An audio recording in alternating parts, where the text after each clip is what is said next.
Македонија. Многу поразлична од онаа што пие кафе онде или оваа што хистерише позади.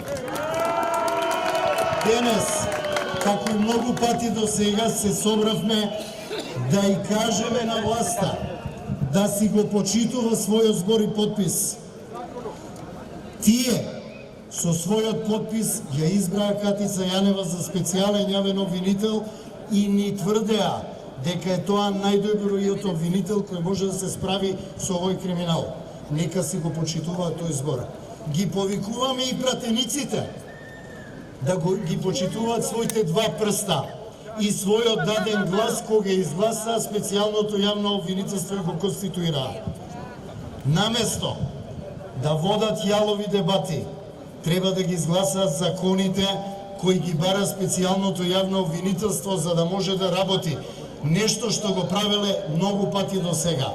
А прашањата од типот дали и има искуство со злосторнички здружувања и организиран криминал, може да ги прашаат членовите на судскиот совет кои немаат еден секунд искуство со организиран криминал, а ги бираат судиите од тефтерите на политичарите. Исто така сме тука да ги повикаме државните институции да го почитуваат законот и тоа што е нивна обврска да го исполнат, да ги достават бараните докази, за да не мора специјалното јавно обвинителство да влегува физички во државни институции во своја земја.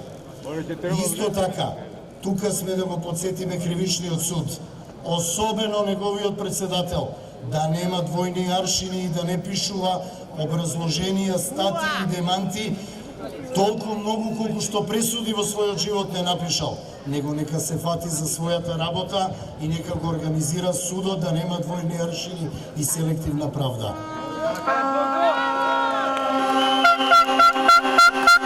Но исто денес сме тука да му порачаме на специјалното јавно обвинителство да ја врши својата работа и има нашата подршка. Но само до тогаш додека ја врши својата работа и ги гони криминалците. Специјалното јавно обвинителство е должно секој што го прекршил законот, без оглед кому припаѓа и кој да го изведе пред лицето на правдата. И на крај, за да не должа многу, да им порачаме на сите, овој народ не е глуп. Овој народ сака мир, соживот и слога, свој деца покрај себе, а не во странство. И сака држава во која правдата и законот важат за сите. Ми беше чест што сум дел од вас.